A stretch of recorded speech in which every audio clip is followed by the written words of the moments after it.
Magandang araw ho sa inyong lahat mga kapatid. Isa hong magandang usapan na naman po ngayon ito.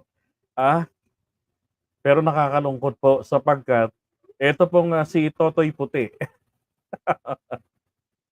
Meron hong napakabigat na problema diyan ho sa sa kanyang hearing diyan sa Senado, no? At sabi nga ano yung pong babae sa tapat niya diyan si Attorney Lorna Kapunan. So sabi si Robin Padilla kinapon, may kapunan. Bakit? Anak ng baka. Ang problema niya po kasi paano po makaraos ng libog. At sinasabi niya na meron daw po mga lalaki, mga asawa, meron daw po itong ano yun? Um, tawag dito, sexual rights, ganon, sa kanyang asawa. Parang proprietary rights, ganon. Alam niyo ho, ang nakalagay sa Biblia, pasakop ang mga babae sa kanilang asawa. Hindi ho ba? Pero hindi po nangangahulugan doon na magpaabuso. Yun po yung malinaw doon. Anak ng baka. Ang dami yung nagkakamali dyan. O kaya tuloy, yung babae, putik na yan, laspag-laspag na. 'Di ba? Dahil diyan sa paniniwala na ngayon na mali. Oh. Ito yung kanyang ito sa pagdinig ng Senado. Siyempre, Lungkot-lungkot hindi pa mo niya. No? maaalis sa mag-asawa na ang paniwala, lalo kami, ako, meron kang sexual rights sa asawa mo eh. So halimbawa, hindi mo naman pinipili kung kailan ka yung in heat, ano? So, paano yun? Pag ayaw ng asawa mo, Parang pusa lang in hit. so wala pong ibang paraan talaga kung para maano yung lalaki. So, Magjakol ka. paano yun? Babae ka na lang ba? Di kaso na naman yun. So, anong pwede mo sabihin sa asawa mo na paano ako na wala sa batas? Paano naman ako? Yung abogado niya sa likod niya natatawa sa kanya. Sabi siguro ni Bigote, talaga tumbos ko si Raulo. Wala ka sa mood. Paano ako nasa mood? Ano po ang na pwede niyang gawin na nasa batas na wala naman Gutom ba? Oo nga, walang pagkain sa harapan, tubig lang. Delikado pala to dumalo ng hearing kapag walang nilalamon. Kung ano-anong paglamon ang nasa isip. siyang Ang bigat ng kaming problema. choice bigla. Gano'n na lang. Matulog ka na lang. Siguro po ang issue doon hindi na legal, no? Ang issue doon na yan psychosocial. Legal. Sa kung may- legal po. Alam mo, mapilit yung lalaki. Ano yung Alam, di ba gago talaga? Di ba? Yung problema niya na magpalipas ng kalibugan, ang gusto niya, daanin niya sa legal. Kumbaga, sasabihan niya yung babae na, oy, you have a legal obligation. Di ba? Na ako yung parausin. Ang gago. Tapos ang tanong pa nga niya rito ano ang dapat, anong maganda mong sabihin sa babae, sa asawa mo? Ako na nagpapasama. Ako na nagpapasama kung ano dapat mong sabihin. 'Di ba? O siguro kung gusto niya sabihin dito, pwede ko bang ma'am, pwede ko po bang sabihin sa asawa ko, jakulin niya ako. O kaya itsupain niya ako, pwede po ba 'yun? O kaya sabihin ko sa asawa ko wala akong magagawa. Asawa kita partner kita Tuwad. Ganon. 'Yun ang gusto niyang sabihin Kaya para hindi makapalag ang babae, gusto niyang sabihin meron bang sexual rights? Legal ang pag-usapan natin. Ang ina naman, ang bigat ng problema nito. Sabi nga ni Rosana Roses, para itong pato ng pumupoy. Sumampa, 'di ba? Kinilig-kilig, tapos na. Kakapiranggot lang nga si Boy Silly. yung sa legal na pwede niyang gawin? Pwede bang will you help me na lang? Ganon na lang.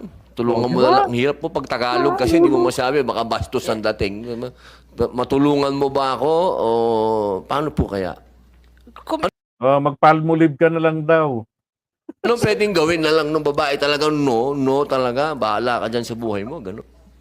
Kung minsan kasi, yung no naman ng babae, hindi naman arbitrary, hindi naman kung minsan, for instance, kagaya ng, well, yung instance na laseng yung asawa or under the influence of drugs, no?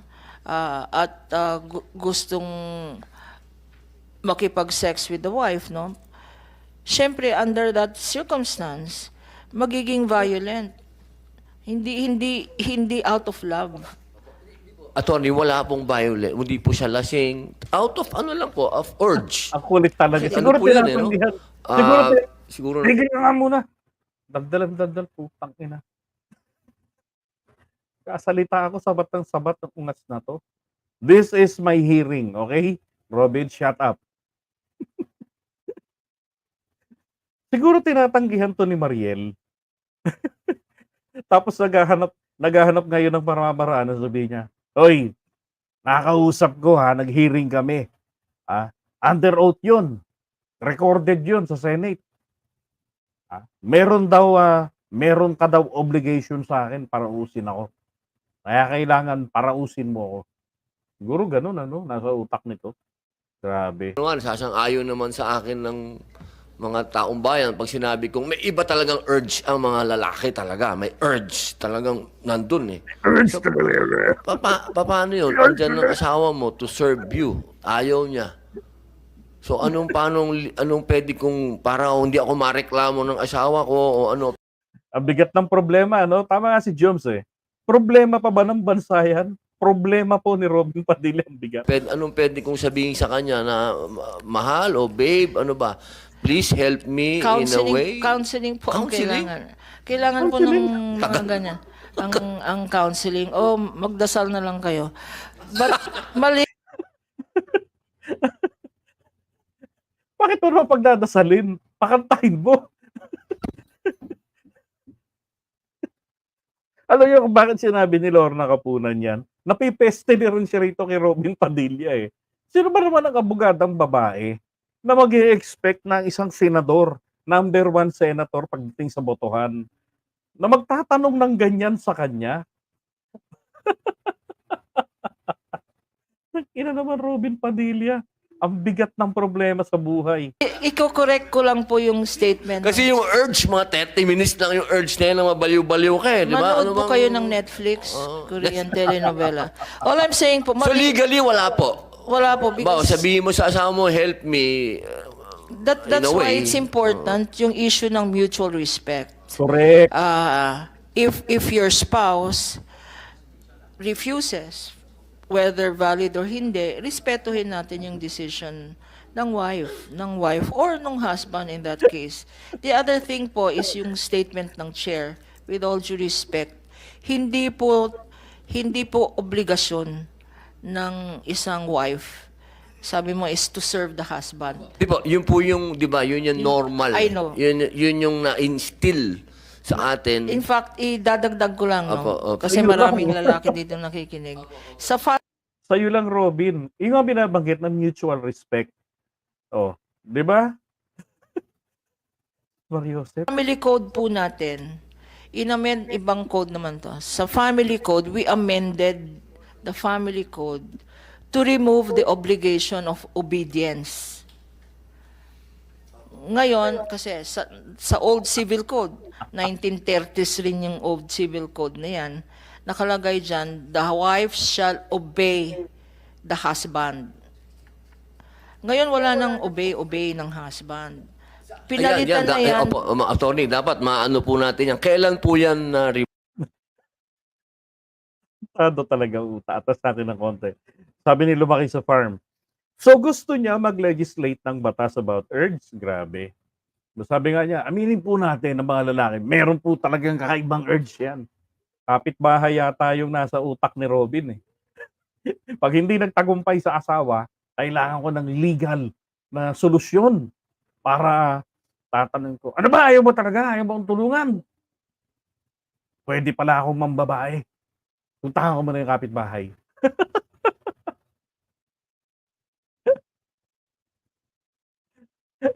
You can be charged for coercion for that matter. Diba?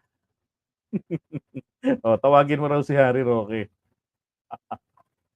Visit Robin Padilla na 'to, 'di ba? So, nag-hearing ka in aid of legislation, tama, 'di ba?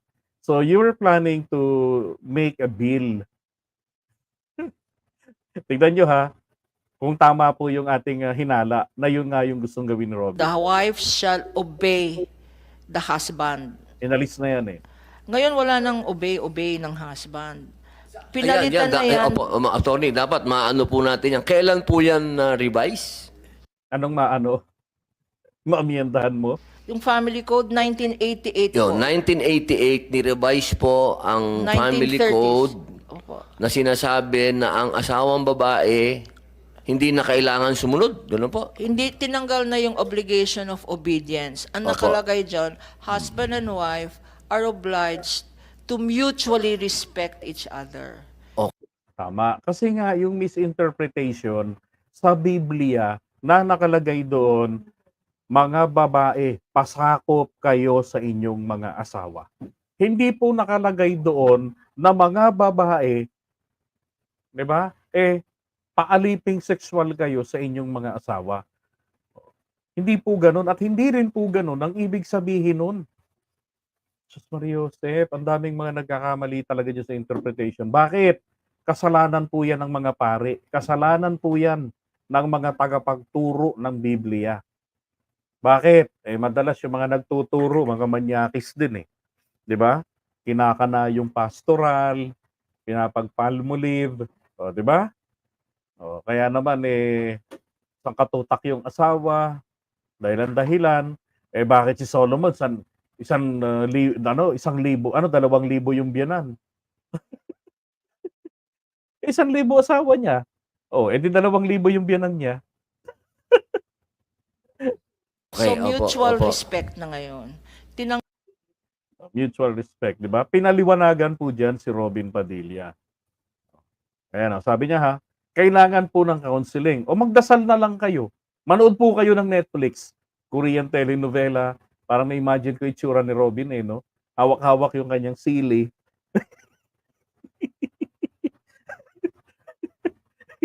Manood na lang daw tayo ng Netflix. That's why it's important alam niyo yung sagot na to ni attorney, sinakyan na lang yung kabobohan ni Robin 'di ba? Sagutin mo ng ganyan ng isang senador. Insulto 'yan na kailangan po ng counseling. O tao kaya magdasal na lang kayo. Manood kayo ng Netflix, Korean telenovela, 'di ba? Kaya dinugtungan na rin 'yan. That's why it's important yung issue ng mutual respect. If your spouse refuses, ibig sabihin, kahit si lalaki, kinukulit ni misis yung tipong, honey, bagong ligo ako. Honey, wala na akong panty. 'Di ba? Pwedeng sasagot yung lalaki ng, huwag kang mag-alala, bukas na bukas ng umaga, bibilhan kita bago, 1 dosena pa. Hindi ho pwedeng manapok si babae nun. 'Di ba? Okay, so sabi rito, whether valid or hindi, respetuhin natin yung desisyon ng wife or ng husband in that case. Yung statement ng chair, with all due respect, hindi po obligasyon ng isang wife, sabi mo, is to serve the husband. 'Di ba? Ano tingin ni Robin Padilla po sa mga babae? Parausan? 'Di ba? Basurahan? Grabe. Idadagdag ko lang, no? Kasi maraming lalaking nakikinig. We amended the family code to remove the obligation of obedience. Mutual respect na ngayon. Yan bang mutual respect na yan? Alam ni Robin Padilla yan? Alam niya ba yan? Sa tono niyang pagkagulat niya rito, di ba? Mukhang balak niya pong, dahil nga 1988 na revise ang family code. Mukhang balak niya po, in my understanding, dahil engot ako, balak niyang mag-file ng bill to amend, 'di ba? The amendments of the family code. At baka gusto niyang ipabalik etong obligation of obedience. Grabe ka, Robin Padilla. Ay my God, imagine future president daw 'yan, sabi ni Sal Panelo. Hindi, totoo po, pero biro. This coming 2028 ang magtatandem po, sorry na naman kay Amy Marcos, talagang, wala na po talaga siyang pag-asang maging presidente or kahit maging vice president man lamang. At mamalasin siya sa 2025 sa ano, senadora uli. So, maybe barangay chairwoman do'n po sa kanilang village, puwede po 'yun, okey? Ang magiging tandem po talaga this coming 2028 po ay Robin Padilla for Vice President and then Sara Duterte Carpio po for President. Yan po ang opisyal ng tandem na mangyayari. Naalala ko lang din kahit na ako'y lumayas na sa pagsuporta sa kanila, may mga taga-kabilang bakod pa rin na mga kaibigan natin na nagsasabi niyan sa akin na yan talaga at suportahan ko dapat kung sakaling magbago ang aking isipan dahil pababa na si PBBM, balikan ko naman daw po ang mga Duterte. Sabi ko, Diyos ko po, I would rather be unpopular vlogger sa 2028 kaysa naman suportahan ko yan. Kayo na lang, Yusef, kawawang Pilipinas. 'Di ba? Presidente mo si Itok-Itok. Ang hina ng ano, diretsuhan na bobo gano'n. 'Di ba? Mumurahin ni Larry Gadon 'yan. Sasabihan ni Larry Gadon 'yan, "Putang ina bobo." Gaganunin ni Gadon 'yun. Oh, tapos si Robin Padilla yung Vice President. Sus Mariosep. Baka yung kanta, yung tugtog na ito yung pini-play natin, 'tong Bagong Pilipinas. Dapat ayusin, dapat lang. Ba? Palitan ni Robin Padilla ng kanta. Gawin ng Wonderful Tonight.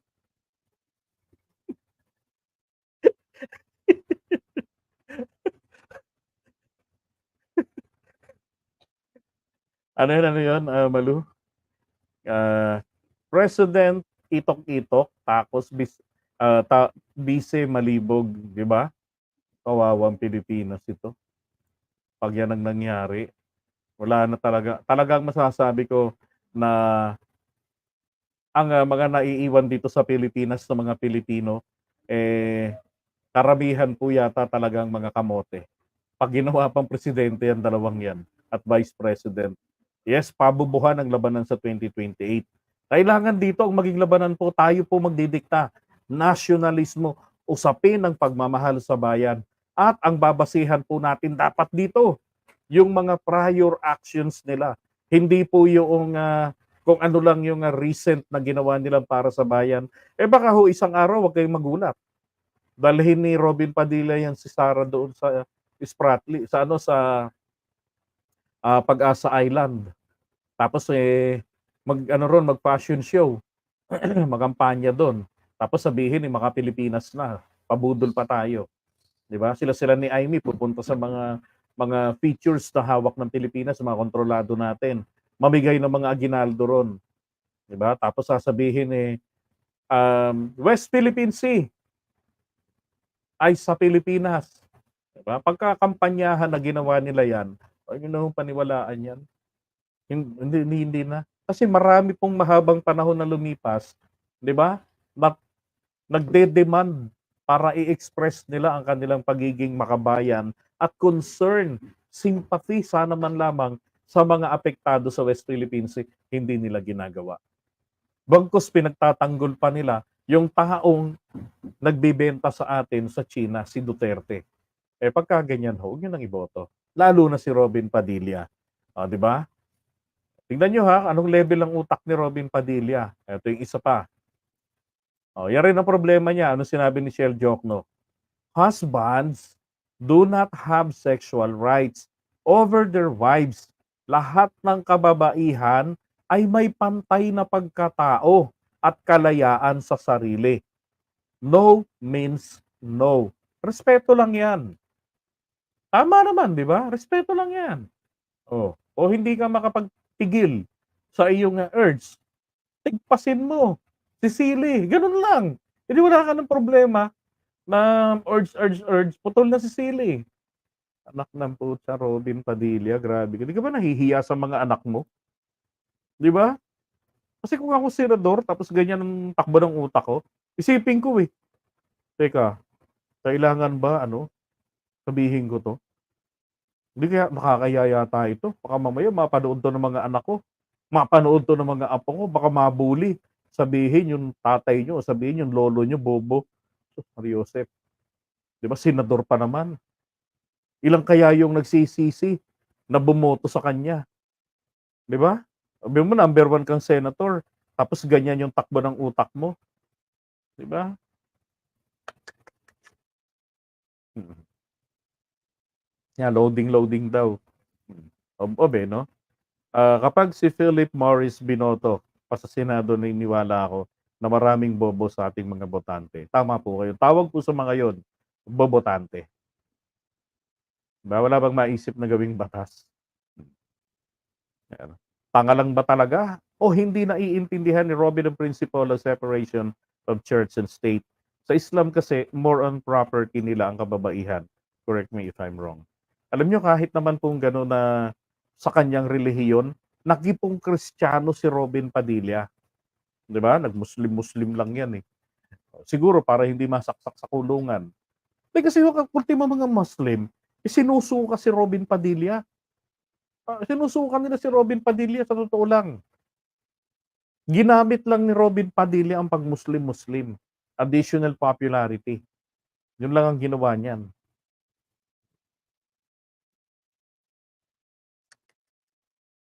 Ay nako. Correct, walang galang sa babae. Kitang-kita naman na sa ano, eh, 'di ba? Tingin niya sa babae ay parausan. Naghahanap ng justification ang damuho. Wala na raw bang iba? Alam mo, 'di mo maiaalis sa mag-asawa na ang paniwala mo. Lalo kami. Ako, meron kang sexual rights sa asawa mo, eh. So halimbawa, hindi mo naman pinipili, eh, kung, kailan ka atakihin ng kalibugan. Papaano 'yun 'pag ayaw ng asawa mo? So wala pong ibang paraan talaga kung, para maano yung lalaki o para makaraos yung lalaki. So papaano 'yun? Yung mambabae ka na lang, 'yan. De kaso na naman 'yun, wala ka sa mood. Paano ako nasa mood? Eh, di kainin mo yung lalabas diyan, hayop ka. Nakakaawa naman si Robin, yung utak niya ayaw lumabas sa puwet.